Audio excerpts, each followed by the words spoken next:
আমন্ত্রণ জানাচ্ছি প্রিয় দর্শক মঞ্চিত নিয়মিত আয়োজন কথোপকথনে। ইরান একটি দেশের উপর মিসাইল হামলার সব প্রস্তুতি শেষ করে ফেলেছিল। মিসাইল লোড হয়ে গিয়েছিল, টার্গেট ঠিক করা ছিল 3টে, কিন্তু একেবারে শেষ মুহূর্তে সেই হামলা থেমে যায়। আর সবচেয়ে অবাক করার বিষয় হলো, সেই দেশটির নাম ইসরায়েল নয়, আমেরিকাও নয়, দেশটির নাম ইউক্রেন, যে ইউক্রেনের সঙ্গে ইরানের কোনোদিন যুদ্ধই হয়নি। তাহলে হামলার প্রস্তুতি হলো কেন, আর শেষ মুহূর্তে সিদ্ধান্ত বদলালো কে? এই একই দিনে ইরানের দিক থেকে এসেছে আরও দুটো বড় দাবি। এক, আমেরিকার শত শত সেনা নিহত হওয়ার দাবি, আর দুই, সরাসরি তৃতীয় বিশ্বযুদ্ধের হুঁশিয়ারি। আজকের এই ভিডিওতে আমরা এই পুরো বিষয়টা ধাপে ধাপে বুঝব। কোনটা নিশ্চিত তথ্য আর কোনটা শুধু দাবি, সেটাও পরিষ্কার করে নেব। তাহলে চলুন দর্শক বন্ধুরা, শুরু করা যাক কোনটা দিয়ে, ইউক্রেনের ঘটনাটা দিয়ে। গতকাল 4 আগস্ট সন্ধ্যায় সামনে আসা প্রতিবেদন অনুযায়ী ইরানের সুপ্রিম লিডার মুস্তাফা কামিনীর সামরিক উপদেষ্টা মোহসেন রেজাই দাবি করেছেন, ইউক্রেনের 3টে লক্ষ্যবস্তুতে হামলা চালানোর জন্য ইরানের সেনাবাহিনী পুরোপুরি প্রস্তুত ছিল। রেজাইয়ের বক্তব্য অনুযায়ী হামলার সব প্রস্তুতি সম্পূর্ণ হয়ে গিয়েছিল, কিন্তু ইউক্রেন ক্ষমা চাওয়ার পর ইরান সেই অপারেশন বন্ধ করে দেয়। অর্থাৎ ইরানের দাবি অনুযায়ী একটা সরি বলার কারণে 3টে জায়গায় মিসাইল পড়া আটকে গেছে। এখন প্রশ্ন হচ্ছে, ইরান আর ইউক্রেনের মধ্যে ঝামেলাটা আবার শুরু হলো কবে, কোথা থেকে, কবে? এর জন্য আমাদের একটু পিছনে যেতে হবে। আপনাদের নিশ্চয়ই মনে আছে, এই খবর কিন্তু আমরা কভার করেছিলাম। তারিখটা ছিল 25শে জুলাই।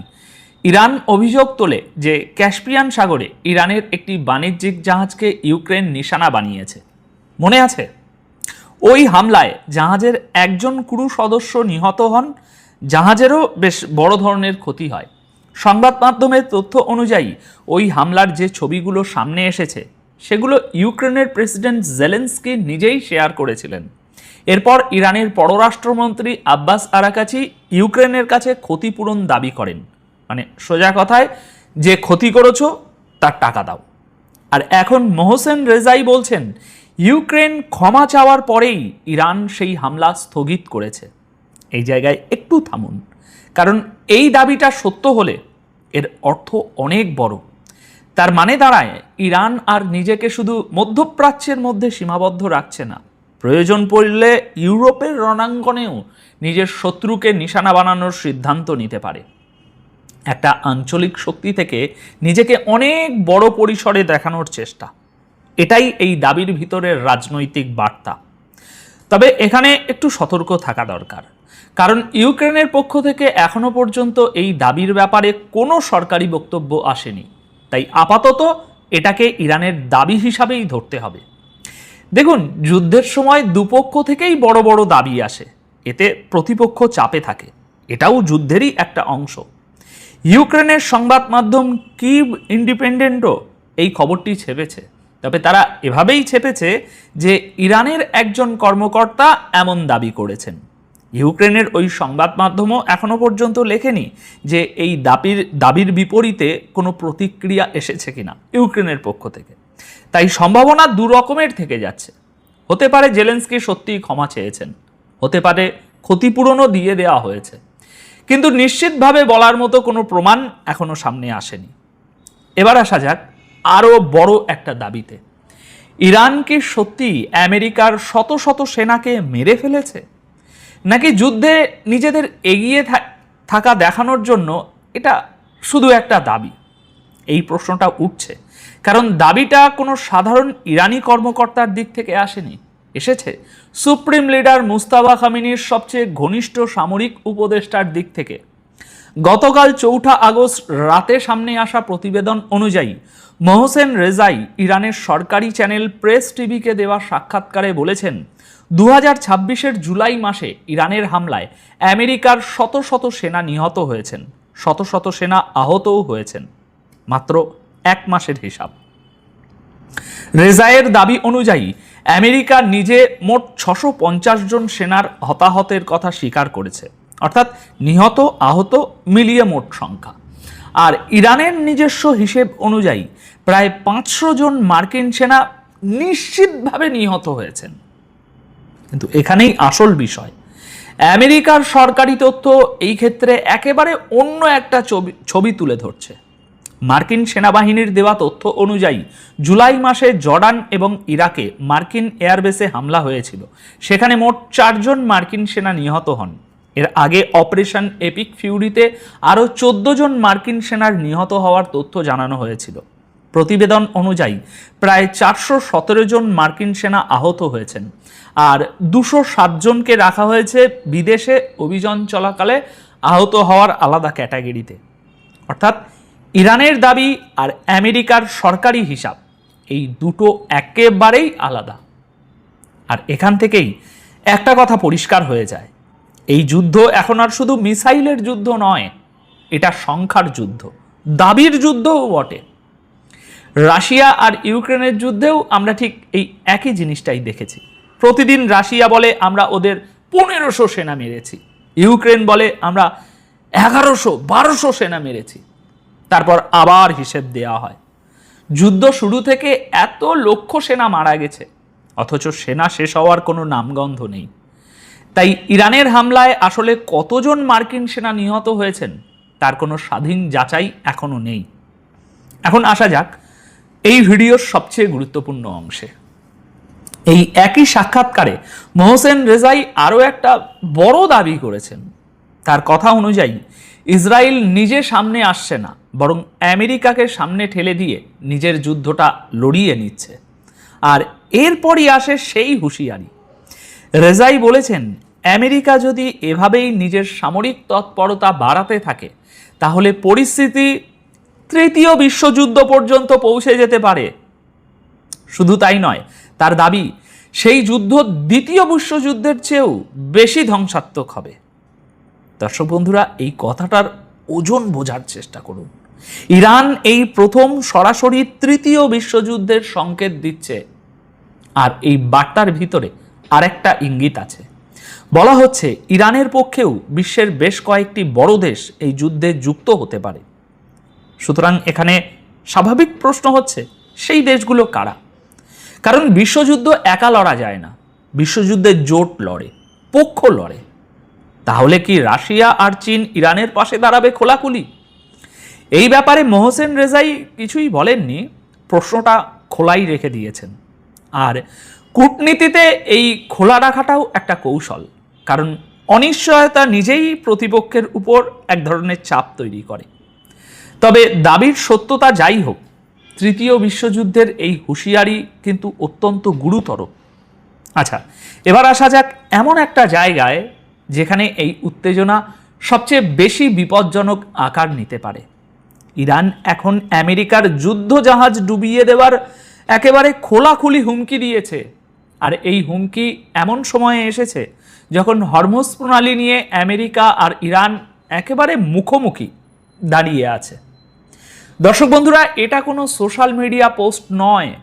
এই বক্তব্যও এসেছে সুপ্রিম লিডারের সবচেয়ে ঘনিষ্ঠ সামরিক উপদেষ্টা মোহসেন রেজাইয়ের দিক থেকে। তিনি পরপর গতকাল কয়েকটা দীর্ঘ সাক্ষাৎকার দিয়েছেন, আর সেখান থেকেই একের পর এক এরকম ব্রেকিং নিউজ, বড় বড় খবর বেরিয়ে এসেছে।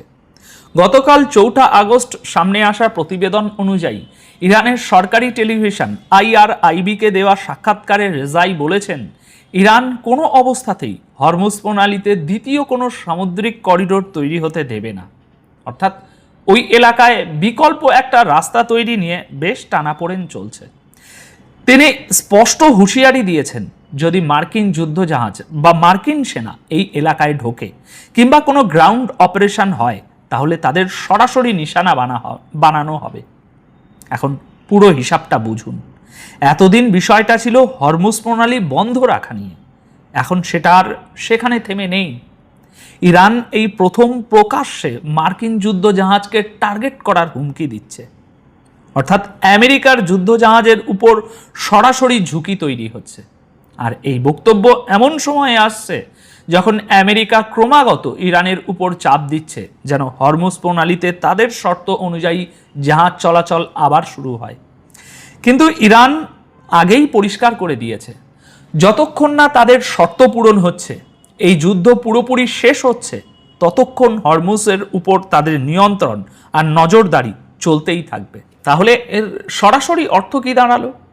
অর্থ হলো হরমুজ প্রণালী এখন আর শুধু একটা তেলের রুট নয়, এটা এখন আমেরিকা আর ইরানের সরাসরি সংঘর্ষের সবচেয়ে বড় ময়দান হয়ে দাঁড়িয়েছে। আর কোনো মার্কিন যুদ্ধজাহাজ যদি ইরানের বেঁধে দেওয়া এই রেড লাইন পার করে, তাহলে পরিস্থিতি যে কোনো মুহূর্তে আবার যুদ্ধের আগুনে বদলে যেতে পারে। দর্শক বন্ধুরা, এই একই দিনে মধ্যপ্রাচ্য থেকে আরও কয়েকটি গুরুত্বপূর্ণ আপডেট এসেছে। ইরানের সুপ্রিম লিডারের সিনিয়র উপদেষ্টা মোহসেন রেজাই আমেরিকাকে কড়া বার্তা দিয়ে বলেছেন, ইরান মার্কিন সামুদ্রিক অবরোধ কোনোভাবেই মেনে নেবে না। তার হুঁশিয়ারি অনুযায়ী এই অবরোধ যদি চলতে থাকে এভাবেই, তাহলে মার্কিন বাহিনীকে গুরুতর ক্ষতির মুখে পড়তে হবে। আর ঠিক এই আবহেই ওমান উপকূলের কাছে একটি কার্গো জাহাজে অজ্ঞাত প্রজেক্টাইল দিয়ে হামলা হয়েছে গতকাল। বলা হচ্ছে ইরান এই হামলা চালিয়েছে, কিন্তু ইরান এখনো পর্যন্ত এই হামলার দায় স্বীকার করেনি। সমুদ্রে জাহাজ চলাচলের উপর নজর রাখা সংস্থা ইউকে ম্যারিটাইম ট্রেড অপারেশনস জানিয়েছে, জাহাজটিকে নিশানা বানানোর খবর তারা পেয়েছে, তবে হামলাটি কে চালিয়েছে তার কোনো নিশ্চিত তথ্য এখনো পাওয়া যায়নি। এখন এই পুরো ছবিটা একটু একসঙ্গে দেখুন, আরও ভালো বুঝতে পারবেন। একদিকে ইউক্রেনের উপরে হামলা স্থগিত করার দাবি, অন্যদিকে শত শত মার্কিন সেনা নিহত হওয়ার দাবি, তার সঙ্গে তৃতীয় বিশ্বযুদ্ধের হুঁশিয়ারি, আর শেষে হরমুজ প্রণালীতে মার্কিন যুদ্ধজাহাজ ডোবানোর হুমকি। এই সবগুলো বক্তব্য এসেছে একই ব্যক্তির কাছ থেকে একই দিনে। তাই এটা কোনো বিচ্ছিন্ন ঘটনা বলে মনে হয় না, বরং এটাকে দেখা যেতে পারে একটা পরিকল্পিত বার্তা হিসাবে, যার লক্ষ্য আমেরিকার উপর চাপ বাড়ানো। তাহলে সামনে কি হতে পারে? আবারও পরিস্থিতি যদি এভাবে চলতে থাকে, দুটো সম্ভাবনা তৈরি হতে পারে। এক, দুপক্ষই দাবি আর পাল্টা দাবির মধ্যে দিয়ে চাপ তৈরি করতে থাকবে, কিন্তু সরাসরি বড় সংঘাত এবার তারা এড়িয়ে যাবে। দুই, হরমুজ প্রণালীতে যদি সত্যিই কোনো মার্কিন যুদ্ধজাহাজ ইরানের রেড লাইন পার করে, তাহলে পরিস্থিতি নতুন যুদ্ধের দিকে গড়াতে পারে। এখন সব মিলিয়ে সবচেয়ে গুরুত্বপূর্ণ কথা হলো এটাই, আমেরিকা আর ইরানের মধ্যে এখন মিসাইলের পাশাপাশি দাবির যুদ্ধও সমান তীব্রতায় চলছে। আর সেই যুদ্ধের সবচেয়ে বিপজ্জনক ঠিকানার নাম এখন হরমুজ প্রণালী। এখন আপনাদের কি মনে হয়, ইরানের এই তৃতীয় বিশ্বযুদ্ধের হুঁশিয়ারি কি সত্যি বড় কোনো সংঘাতের প্রস্তুতি? আসসালামু আলাইকুম। ইসরায়েলের প্রধানমন্ত্রী বেনিয়ামিন নেতানিয়াহু বলছে, হামাস অস্ত্র সমর্পণের ব্যাপারে কথা বললেও ইসরায়েল গাজা থেকে সৈন্য প্রত্যাহার করবে না। বেঁকে বসেছে নেতানিয়াহু। এতদিন নেতানিয়াহু নিজেই বলতো হামাসকে অস্ত্র সমর্পণ করতে হবে, অস্ত্র ত্যাগ করতে হবে। হামাস অস্ত্র ত্যাগ করার কথা বললেও নিজের অবস্থান থেকে সরে আসলো নেতানিয়াহু। কি বলতে চাইছে নেতানিয়াহু এবং মধ্যস্থতাকারীদের ভূমিকা কি, সে বিষয়ে বিস্তারিত জানাবো। আরো কয়েকটি গুরুত্বপূর্ণ সংবাদ রয়েছে। ইরাক সীমান্তে বিপুল পরিমাণ সেনা মোতায়েন করেছে সিরিয়া। হঠাৎ করে কি হলো? সিরিয়া সর্বোচ্চ যুদ্ধ সতর্কতা জারি করেছে ইরাক সীমান্ত জুড়ে। কিছুক্ষণ আগে সংবাদ এসেছে, হুতিরা ইয়াম্বু বন্দরের থেকে আসা সৌদি আরবের আরেকটি জাহাজে হামলা করেছে। এটা নিয়ে অষ্টম জাহাজে হামলা হলো। বাবেল মান্দেব প্রণালীতে কমে গিয়েছে জাহাজ চলাচল, তেলের দাম বেড়েই চলেছে। অন্যদিকে 48 ঘন্টার আলটিমেটাম দিয়েছে মার্কিন প্রেসিডেন্ট ডোনাল্ড ট্রাম্প। 48 ঘন্টার মধ্যে যদি ইরান হরমুজ প্রণালী খুলে না দেয়, তাহলে ইরানের বিরুদ্ধে কঠিন হামলা হবে বলে হুঁশিয়ারি দিয়েছে ট্রাম্প। চলছে আড়াল থেকে আলোচনা, সমঝোতার চেষ্টাও, সে বিষয়ে তথ্য জানাবো। প্রিয় দর্শক, আপনারা দেখছেন তুরস্ক থেকে প্রচারিত তুর্কিয়েপিডিয়া নিউজ। আজ ঐতিহাসিক 5 আগস্ট, বাংলাদেশ স্বৈরাচার পতন দিবস। ভারতের মদতপুষ্ট শেখ হাসিনার মহাপালায়নের দৃশ্য দেখেছে বাংলাদেশের মানুষ। আজকে লক্ষণ সেনের পর বাংলার কোনো শাসক এইভাবে পেছনের দরজা দিয়ে পালিয়ে গিয়ে জনধিকৃতির একটি ইতিহাস তৈরি করেছিল। বাংলাদেশে শেখ হাসিনার পলায়ন দিবসকে নিয়ে বিভিন্ন দলের পৃথক পৃথক কর্মসূচি দেখা যাচ্ছে। তার মধ্যে বাইতুল মোকাররমের উত্তর গেটে এবং দক্ষিণ গেটে একদিকে চরমোনাই পীর সাহেবের ইসলামী আন্দোলন, অন্যদিকে জামাত ইসলামী সহ এনসিপি 11 দলীয় জোট সমাবেশ করছে। ঢাকা বিশ্ববিদ্যালয়ে সকালে ইসলামী ছাত্র শিবির সমাবেশ করেছে। জাহাঙ্গীরনগর বিশ্ববিদ্যালয়ে ছাত্র শিবির ম্যারাথন দৌড়ের প্রতিযোগিতা করেছে। আবার কিছুক্ষণ আগে বাংলাদেশের প্রধানমন্ত্রী তারেক রহমান জাতীয় একটি জুলাই জাদুঘরের উদ্বোধন করেছে। যদিও সে উদ্বোধন অনুষ্ঠানের যে ছবি দেখলাম তাতে উপস্থিতি অনেক কম। এই জাদুঘরটিতে প্রবেশ মূল্য রাখা হয়েছে বড়দের জন্য 50 টাকা, ছোটদের জন্য 25 টাকা। আমার কাছে মনে হয়েছে এই জাদুঘরটির প্রবেশ মূল্য সম্পূর্ণ ফ্রি করে দেওয়া উচিত। বাংলাদেশের মানুষ জুলাই বিপ্লবের ইতিহাস কেন টাকা দিয়ে শুনবে? তবে দুঃখজনক একটি ঘটনা ঘটেছে। আজকে প্রেসিডেন্টের উপস্থিতিতে আক্রমণ করা হয়েছে মাহিন সরকার নামক এনসিপি ছাত্র আহ, শক্তির একজন নেতাকে, জুলাই একজন যোদ্ধাকে। মাহিন চৌধুরী বলছে বিএনপি সরকারের ডকুমেন্টারিতে দাবি করা হয়েছে সরকার পতনের এক দফার ঘোষক তারেক রহমান। কিন্তু মাহিন তার প্রতিবাদ করেছে। মাহিন বলেছে সবাই সাক্ষী, এক দফা ঘোষণা দিয়েছিল নাহিদ ইসলাম এবং জীবনের ঝুঁকি নিয়ে মৃত্যু পরোয়ানাকে সামনে নিয়ে নাহিদের নেতৃত্বে এই আন্দোলন হয়েছে। মাহিনের অভিযোগ নাহিদের এই ইতিহাসকে মুছে ফেলার চেষ্টা করছে বিএনপি এবং সেটার প্রতিবাদ করায় বিএনপির নেতাকর্মীরা মারধর করেছে মাহিনকে। প্রিয় দর্শক, এক দফার এই ঘোষণাটি কি তারেক রহমানের মুখ থেকে আপনারা শুনেছেন নাকি নাহিদ ইসলামের মুখ থেকে শুনেছেন? আওয়ামী লীগ যেমন মুক্তিযুদ্ধের ইতিহাসকে ছিনতাই করতে চায়, শহীদ প্রেসিডেন্ট জিয়াউর রহমানকে স্বাধীনতার ঘোষক স্বীকার করতে চায় না, ঠিক তেমনি এখন বিএনপি কি নাহিদ ইসলামকে ইতিহাস থেকে মুছে দিতে চাইছে? লন্ডনে থাকা তারেক রহমানকে জুলাই বিপ্লবের মাস্টারমাইন্ড বানাতে চাইছে? সবারই অবদান আছে, কিন্তু ইন্টারেস্টিং বিষয় হলো এই জুলাই বিপ্লবে বিএনপির সবচেয়ে বেশি মানুষ নিহত হয়েছে বলে বিএনপি নিজেকে জুলাই বিপ্লবের মা বাপ দাবি করে। কিন্তু জুলাই বিপ্লব বর্ষপূর্তি উপলক্ষে বিএনপির কয়টা কর্মসূচি চোখে পড়েছে? বিশ্ববিদ্যালয় ক্যাম্পাসগুলোতে ছাত্র দলের কোনো কর্মসূচি ছিল কিনা? বরং আমরা দেখছি জুলাই বিপ্লবের বিভিন্ন কর্মসূচিতে হামলা করেছে ছাত্রলীগ এবং ছাত্রদল। বিশেষ করে রংপুর বিশ্ববিদ্যালয়ে জুলাই বিপ্লবের কর্মসূচিতে হামলাকে কেন্দ্র করে শিবির ছাত্রদল পাল্টাপাল্টি মারামারি শুরু হয়। তারপর গতকাল সারাদিন ঢাকা আলিয়া, জগন্নাথ বিশ্ববিদ্যালয়, ঢাকা কলেজ সহ বিভিন্ন জায়গায় ছাত্রদল হামলা করেছে। তাতে যোগ দিয়েছে যুবদল, স্বেচ্ছাসেবক দল, এমনকি দাড়িওয়ালা বৃদ্ধ দলও। আজকে সকালে বরিশাল বিশ্ববিদ্যালয়ে ইসলামী ছাত্র শিবিরের আয়োজিত জুলাই অনুষ্ঠানে আবারও হামলা করেছে ছাত্রদল। ছাত্রদলের অভিযোগ ছাত্র শিবিরের ছেলেরা নাকি বহিরাগত। খুব ইন্টারেস্টিং অভিযোগ। এই অভিযোগের নিষ্পত্তি হওয়া উচিত। আমার মনে হয় প্রতিটি বিশ্ববিদ্যালয় গেটে শুধুমাত্র স্টুডেন্ট আইডি কার্ড নিয়ে প্রবেশ করানো উচিত। তাতে দেখা যাবে সত্যিকার সাধারণ ছাত্ররা ছাড়া বিশ্ববিদ্যালয়ের ক্যাম্পাসে আর কেউ প্রবেশ করতে পারবে না। গতকাল দেখলাম জগন্নাথ বিশ্ববিদ্যালয়ের নির্বাচিত ভিপি জিএস এজিএস কে পিটিএ ক্যাম্পাস ছাড়া করেছে ছাত্রদলের যে আহ্বায়ক হিমেল, তার বয়স মাত্র 48 বছর বয়স। 48 বছর বয়সের একজন লোক ছাত্রদলের আহ্বায়ক কিভাবে হয়? 48 বছর বয়স। ওনার ছেলের তো বিশ্ববিদ্যালয়ে পড়ার কথা। এবং ঢাকা বিশ্ববিদ্যালয়ে নতুন প্রশাসন আইন করছে বিশ্ববিদ্যালয়ের পড়াশোনা শেষ হওয়ার পরেও আরো অনেক বছর ধরে ক্যাম্পাসে থাকতে পারবে। এই আদু ভাইদেরকে বিতরণ করা উচিত। এরা শিবিরের হোক, ছাত্র শক্তির হোক, ছাত্র দলের হোক, বিশ্ববিদ্যালয়ের পড়াশোনা শেষ, টাটা বাই বাই, কর্মক্ষেত্রে ঝাঁপিয়ে পড়ুন। সুতরাং এই সমস্যার একটা সমাধান হওয়া উচিত। প্রিয় দর্শক, জুলাইয়ের অথরিটি যারা দাবি করছে তারা জুলাইকে কতটুকু ধারণ করছে সেটা হলো বড় প্রশ্ন। আপনারা দেখেছেন গতকাল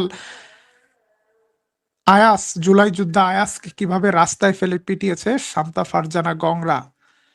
এই কয়েকজন স্বৈরাচারের প্রেতাত্মা ঢাকার বুকে কি ধরনের দুঃসাহস দেখিয়েছে। শেষ পর্যন্ত ঢাকা মেডিকেলের ভেতর থেকে এই স্বৈরাচারের প্রেতাত্মাদেরকে উত্তম মাধ্যম দিয়ে পুলিশে হস্তান্তর করা হয়েছে। আমি জানি না পুলিশ তাদেরকে গ্রেপ্তার করেছে কিনা। তাদের নামে রাতে মামলা হয়েছে। শান্তা ফারজানা, মমিন মেহেদিরা কার খুঁটির জোরে তারেক রহমানকে অবৈধ সরকার বলে, যাকে তাকে জারদ সন্তান বলে নানা ধরনের কটূক্তি করে, তাদের খুঁটির জোরটা কোথায়? কেন তাদেরকে গ্রেপ্তার করা হচ্ছে না? প্রিয় দর্শক, আজকের মতো আমরা আবারও ইন্টারন্যাশনাল নিউজে ফেরত যাচ্ছি।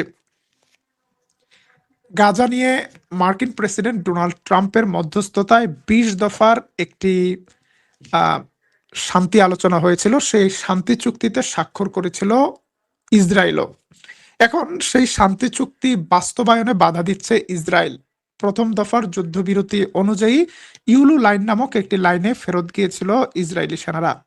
কিন্তু গত কয়েক মাসে তারা গাজার ৫৩% থেকে শুরু করে গাজার ৬০% এলাকা পর্যন্ত দখল করে ফেলেছে এবং শর্ত দিচ্ছিল হামাসকে অস্ত্র ত্যাগ করতে হবে। হামাস বলছে তারা অস্ত্র ত্যাগ করবে এবং ডোনাল্ড ট্রাম্প বলেছে ইসরায়েলকে নতুন দখল করা জায়গা থেকে সরে যেতে হবে, অন্তত যুদ্ধবিরতির সময় যে ইউলো লাইন ছিল সেখান পর্যন্ত সরে যেতে হবে। কিন্তু বেঁকে বসেছে নেতানিয়াহু বলছে হামাস পুরোপুরি অস্ত্র ত্যাগ না করা পর্যন্ত ইসরায়েল তার দখল করা জায়গা থেকে সরে যাবে না। এমনকি যুদ্ধবিরতির শর্ত পর্যন্ত যতটুকু জায়গা ছিল সেখানেও যাবে না। এবং নেতানিয়াহু বলছে গাজার বিরুদ্ধে ইসরায়েলি সৈন্যদেরকে নির্দেশ দেওয়া হয়েছে যখন যেখানে প্রয়োজন মনে হবে সেখানে যেন অ্যাটাক করা হয়। গত কয়েক সপ্তাহ ধরে গাজায় নতুন করে হামলা শুরু করেছে ইসরায়েল। প্রতিদিনই ইসরায়েলি হামলায় নতুন নতুন নিহতের সংবাদ আসছে। এই অবস্থায় মধ্যস্থতাকারী দেশ তুরস্ক, সৌদি আরব, কাতার, পাকিস্তান তারা ডোনাল্ড ট্রাম্পের বোর্ড অফ পিচের উপর ব্যাপক চাপ বৃদ্ধি করেছে। তারা বলছে শর্ত অনুযায়ী হামাস তার সকল শর্ত পূরণ করেছে এবং তারা অস্ত্র সমর্পণ করতেও রাজি হয়েছে। তবে ইসরায়েলকে আপনার থামাতে হবে, নেতানিয়াহুকে সামলাতে হবে। এদিকে সামনে নির্বাচন আসায় এই মুহূর্তে ইসরায়েলি সৈন্যরা যদি পিছু হটে তাহলে নেতানিয়াহুর রাজনৈতিক জীবন ধ্বংস হয়ে যেতে পারে। সে কারণে নেতানিয়াহু নতুন নতুন টালবাহানা করছে। প্রিয় দর্শক, এদিকে নতুন করে উত্তেজনা দেখা দিয়েছে সিরিয়াতে। সিরিয়া এবং ইরাক বর্ডারে সিরিয়ান সেনাবাহিনী ব্যাপক সৈন্য মোতায়েন করেছে এবং সেখানে যুদ্ধের সতর্কতা জারি করা হয়েছে। যদিও এখানে একটা ডাবল গেম চলছে। সিরিয়া সাধারণ মানুষকে বলছে ইরাকের ভেতর থেকে পপুলার মোবিলাইজেশন ফোর্স নামে ইরানপন্থী শিয়া মিলিশিয়াদের একটা হুমকি রয়েছে, যে কারণে সিরিয়ার সীমান্ত নিরাপদ রাখতে সিরিয়া সেনা মোতায়েন করছে এবং সেটা দামেস্কের সরকারের সাথে বাগদাদের সরকারের পূর্ণ আলোচনার ভিত্তিতে হচ্ছে। কিন্তু দুটি দেশের সরকার নিজেদের মধ্যে যোগাযোগ রক্ষা করে চলেছে এবং বাগদাদ বলছে টেনশনের কিছু নেই। আসলে সিরিয়ার সেনাবাহিনীর মোতায়েন ইরানপন্থী মিলিশিয়াদেরকে টার্গেট করে নয়, সিরিয়ার সেনা মোতায়েন চলছে ইরাকের সীমান্তবর্তী যে এলাকাগুলো কুর্দিশ গেরিলাদের অধীনে রয়েছে বা কুর্দিশ গেরিলা অধ্যুষিত সেই এলাকার নিরাপত্তার জন্য। কুর্দিশ বাহিনী এসডিএফ এর প্রধান মজলুম আবাদি নতুন করে সিরিয়ার সাথে হওয়া চুক্তিকে প্রত্যাখ্যান করেছে এবং সিরিয়ার সেনাবাহিনীতে কুর্দিশ ফাইটারদেরকে যুক্ত করার বিষয়টি অস্বীকার করছে। যে কোনো সময় কুর্দিশদের সাথে কোনো সংঘাত বেঁধে যেতে পারে, যে কারণে সিরিয়া ইরাকের সীমান্ত নিরাপত্তার বাহানা দিয়ে আসলে কুর্দিশ অঞ্চলগুলোর পাশে শক্তিশালী সামরিক প্রস্তুতি তৈরি করছে। প্রিয় দর্শক, এর মধ্যে নতুন সংবাদ এসেছে ইয়েমেনের আনসারুল্লাহ হুতি বাহিনী সৌদি আরবের আরেকটি জাহাজে অ্যাটাক করেছে। সৌদি আরবের ইয়াম্বু বন্দর থেকে লোহিত সাগর দিয়ে বের হওয়ার সময় জাহাজটি আক্রান্ত হয়। এ নিয়ে অষ্টম জাহাজ আক্রান্ত হয়েছে। এদিকে ইয়েমেনের বিরুদ্ধে 14 দেশের একটি সামরিক জোট তৈরির ঘোষণা দিলেও কাজের কাজ কোনো কিছুই হবে বলে মনে হচ্ছে না, বরং সৌদি আরব আতঙ্কিত হয়ে এখন ওমানের মাধ্যমে আনসারুল্লাহ হুতি বাহিনীর সাথে একটি সমঝোতার চেষ্টা করে যাচ্ছে। এখানে মধ্যস্থতা করছে ওমান এবং এই মধ্যস্থতার ফলাফল কি হয় সেটির দিকে নজর রয়েছে আমাদের। অন্যদিকে হরমুজ প্রণালী নিয়ে আলোচনা চলছে। মার্কিন প্রেসিডেন্ট ডোনাল্ড ট্রাম্প হুঁশিয়ার করে দিয়েছে হরমুজ প্রণালী